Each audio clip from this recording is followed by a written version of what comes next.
अस्सलामुअलैकुम। आज हम लोग सेकंड चैप्टर शुरू करेंगे जो कि प्रोसेस मैनेजमेंट का है। तो फर्स्ट चैप्टर हमने देखा था कि इंट्रोडक्शन क्या था ऑपरेटिंग सिस्टम्स का। उसके बाद हमने कुछ ऑपरेटिंग सिस्टम की टाइप्स सीखी थी और काफ़ी चीज़ें। तो सेकंड चैप्टर जो हमारा है वो है प्रोसेस मैनेजमेंट का। कोर्स आउटलाइन आप लोग देख लेना कि उसमें जो भी टॉपिक्स हैं वो वाले टॉपिक्स करना है, जो भी स्पेसिफिक टॉपिक्स हैं। तो ये चैप्टर शुरू करते हैं, चैप्टर नंबर 2। तो सबसे पहली बात है इसमें प्रोसेस मैनेजमेंट में कि व्हाट इज़ प्रोसेस क्या चीज़ है। तो प्रोसेस के बारे में हमने थोड़ी चैप्टर 1 में भी बात की थी कि प्रोसेस क्या है, टास्क और प्रोसेस में डिफरेंस क्या है। तो बेसिकली कोई भी अगर आपका कंप्यूटर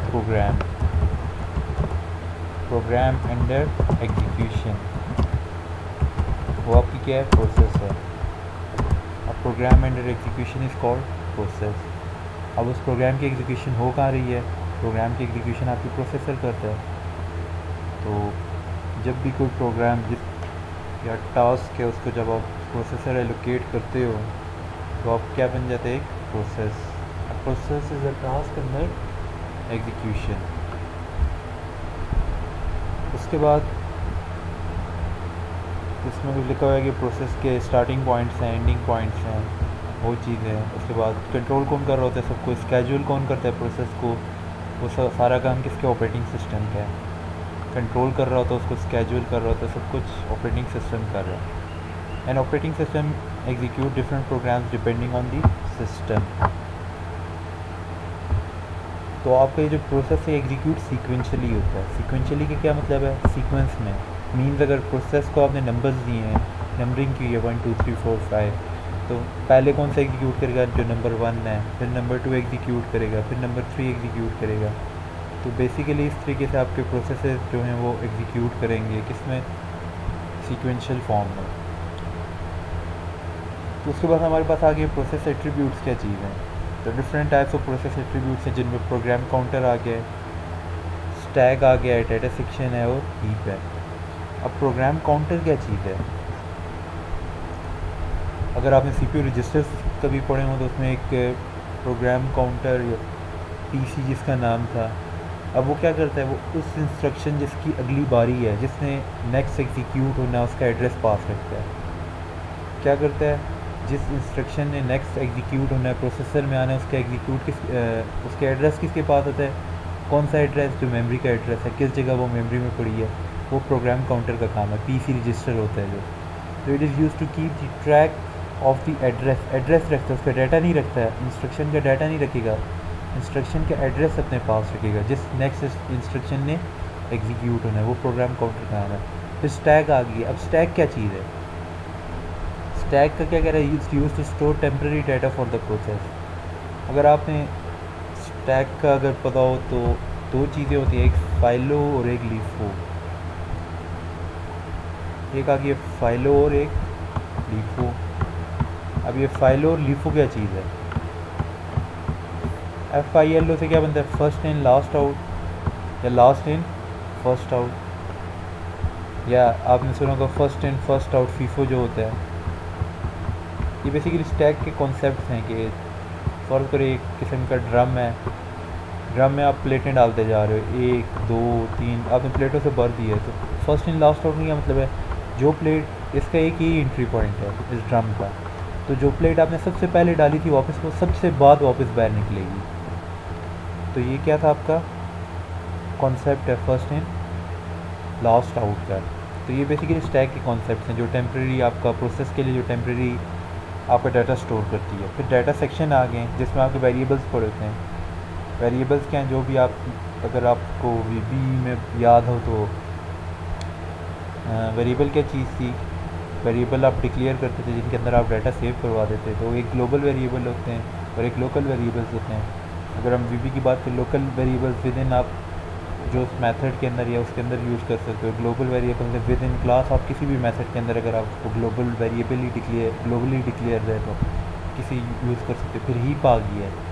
अब हीप क्या है, हीप जब एक प्रोसेस करेंटली एग्जीक्यूट कर रहा है, उसको जो आपने मेमोरी दी है, एक डायनामिक मेमोरी आप एलोकेट करते हो सिर्फ जो उसकी एग्जीक्यूशन के टाइम काम आती है, तो वो हीप है। क्या करता है वो प्रोसेस की विद ड्यूरिंग एग्जीक्यूशन एक मेमोरी उसको एलोकेट करता है डायनामिकली। डायनामिक का मतलब क्या है? चेंज होती रहती है एक चीज़ जो। A process may include a heap, it is memory that is dynamically allocated during process execution। तो ये प्रोसेस की कुछ एट्रीब्यूट्स है। अब आगे प्रोसेस की स्टेट्स। एक प्रोसेस कितनी स्टेट में से गुजरता है? तो एक प्रोसेस की कितनी स्टेट्स होती हैं? Process states. सबसे पहली स्टेट प्रोसेस की होती है न्यू।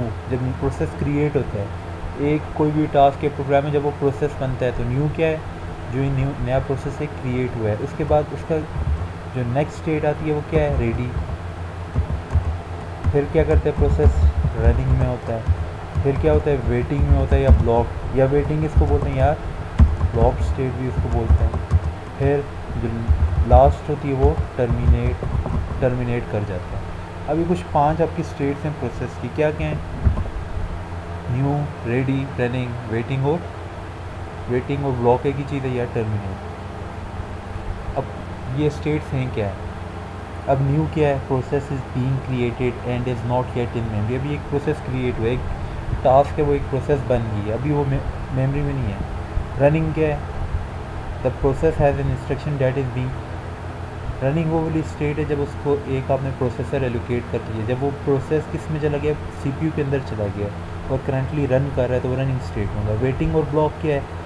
आपको याद हो तो मैंने सिंपल बैच में या मल्टी प्रोग्राम सिस्टम में बताया था कि जब भी कोई प्रोसेस किसी इनपुट आउटपुट का वेट कर रहा होता है, करंटली जो रन कर रहा होता है प्रोसेस किसी इनपुट आउटपुट का वेट कर रहा है, तो सीपीयू उसको कहाँ भेज देता है? वेटिंग या ब्लॉक स्टेट में भेज देगा। जब कोई प्रोसेस इनपुट या आउटपुट का वेट कर रहा हो तो उसको वेटिंग स्टेट में भेज देता है। रेडी क्या है? रेडी वो वाली स्टेट है जब एक प्रोसेस ने क्रिएट हुआ उसके बाद वो रेडी स्टेट में आता है। न्यू के बाद किस में आता है? रेडी स्टेट में आता है। रेडी है मतलब वो वेट कर रहा है कि मुझे सीपीयू कब एलोकेट करेगा, ऑपरेटिंग सिस्टम मुझे प्रोसेसर कब एलोकेट करेगा, तो आपकी रेडी स्टेट आ गई है। उसके बाद टर्मिनेट है, जब एक प्रोसेस अपनी एग्जीक्यूशन ख़त्म कर लेता है तो वो टर्मिनेट हो जाता है। ये एक डायग्राम है जिसको आप 5 स्टेट प्रोसेस मॉडल भी बोलते हैं। ये लाजमी इस पर स्टार का निशान लगा लेना, ये इंपॉर्टेंट है। एक नया प्रोसेस क्रिएट हुआ है, वो न्यू के बाद वो किस में? रेडी स्टेट में जाता है। न्यू से रेडी में जाते हैं। रेडी में वो इंतज़ार कर रहा है मुझे सीपीयू कब एलोकेट होगा। जो ही उसको सीपीयू एलोकेट हुआ है वो रनिंग में चला गया। सीपीयू जो ही एलोकेट हुआ है वो रनिंग में चला गया। रनिंग में जाके अब इसने अगर किसी इनपुट आउटपुट का वेट कर रहा है तो सीपीयू से क्या करेगा? इसको वेटिंग स्टेट में भेज देगा। सीपीयू ने क्या किया? इसको वेटिंग स्टेट में भेज दिया है। वेटिंग से वापस रेडी में जाएगा और वहाँ से वापस स्केजुलर डिस्पैच इंटरप्ट एक जनरेट होगा, उसको वापस किसके पास? सीपीयू के पास भेज देगा। अगर आप पिछला चैप्टर रिवाइज करो तो उसमें मैंने सब कुछ बताया था। और जब ये रनिंग यहाँ इसकी एग्जीक्यूशन ख़त्म हो जाती है तो वो टर्मिनेट कर जाता है। तो ये फर्स्ट या सेकंड लेक्चर जो मैंने लिया था उसमें आपको ये वाला प्रोसेस मैंने बताया था कि टास्क जब सिस्टम के पास आती है, सीपीयू के पास जब वो वेट कर रही होती है करेंटली किसी भी जॉब का, तो वो क्या करती है?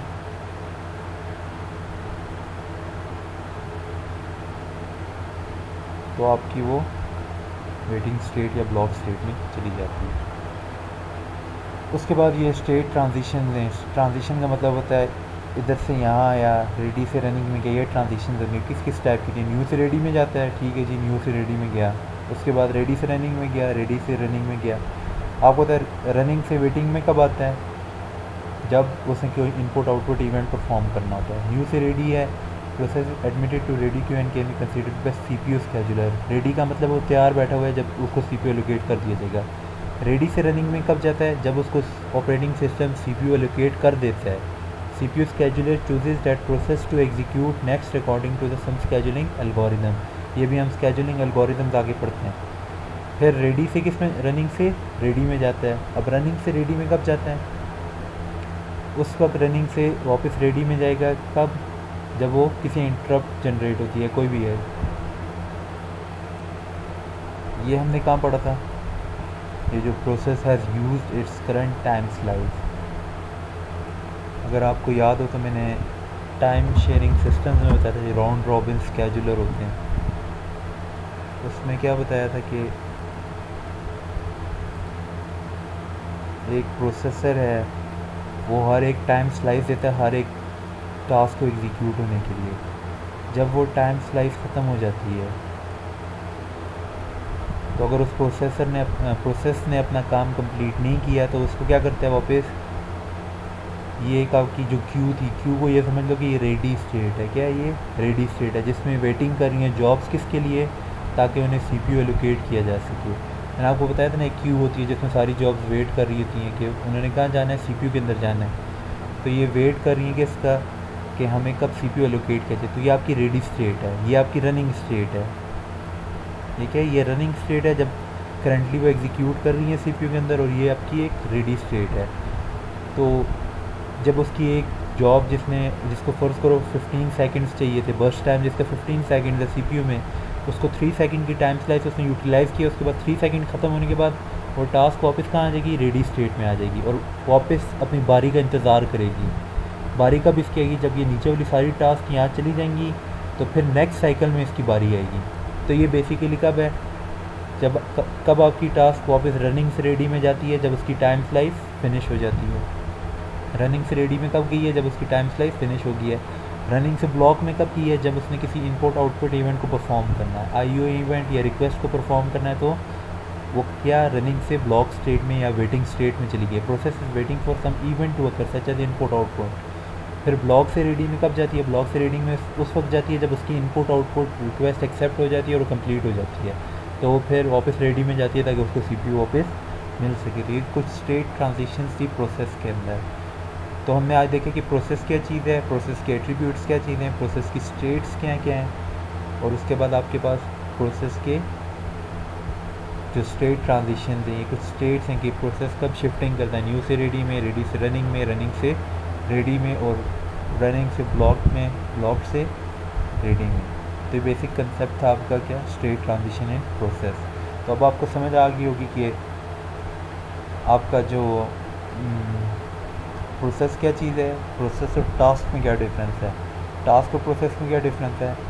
प्रोसेस होता है प्रोग्राम अंडर एग्जीक्यूशन। टास्क जब तक उसको सीपीयू नहीं मिला वो एक टास्क है, जब वो एक स्टेट में आ गई है, एक न्यू स्टेट में आ गई है, जब वो प्रोसेस बन जाता है, जब वो रेडी होती है कि मुझे अब सीपीयू एलोकेट कर दिया जाए, तब वो प्रोसेस में कन्वर्ट हो जाती है।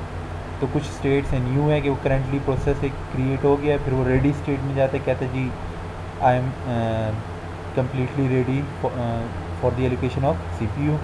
जब उसको प्रोसेसर आप एलोकेट कर दोगे, तो जो ही प्रोसेसर उसको एलोकेट उस किसी एक प्रोसेस को हो जाता है, तो वो रनिंग स्टेट में आ जाता है। अब रनिंग स्टेट में करंटली एग्जीक्यूट कर रहा है, तो रनिंग से रेडी में भी आ सकते हैं, रनिंग से ब्लॉक में भी जा सकते हैं। ब्लॉक वेटिंग स्टेट है, तो रनिंग से रेडी में उस वक्त आएगा जब उसकी टाइम स्लाइस फिनिश हो जाएगी, और रनिंग से ब्लॉक में कब आएगा, जब उसने किसी इनपुट आउटपुट इवेंट को परफॉर्म करना होगा। तो ये बेसिकली आपकी स्टेट ट्रांजिशन थी प्रोसेस के अंदर। फिर है प्रोसेस कंट्रोल ब्लॉक, ये हम लोग देखेंगे, ये थोड़ा डिटेल में टॉपिक करेंगे। तो पहले आप लोग ये समझ लो, ये मैं आपको पूरी एक डायग्राम बना के समझाऊँगा। उससे पहले आप लोग ये समझ लो ये क्या चीज़ है, क्योंकि ये चीज़ें आगे काम आएंगी। ये जो स्टेट्स हैं, ट्रांजिशन हैं, ये आगे काम आएंगे। तो ये जो 3 टॉपिक्स हैं, इनको ध्यान से पढ़ो, समझ के पढ़ो। ख़ासतौर पे ये डायग्राम देखो, जो 5 स्टेट प्रोसेस मॉडल, सारा सब कुछ आपको इस डायग्राम से समझ आ जाएगा, क्या क्या हो रहा है, क्या नहीं हो रहा है। तो ये डायग्राम देख लेना, और वीडियो के लास्ट में कमेंट सेक्शन में अपनी अटेंडेंस लगा देना, नाम भी लिखा करो। तो फिर आप ये लोग करो, फिर नेक्स्ट टाइम बाकी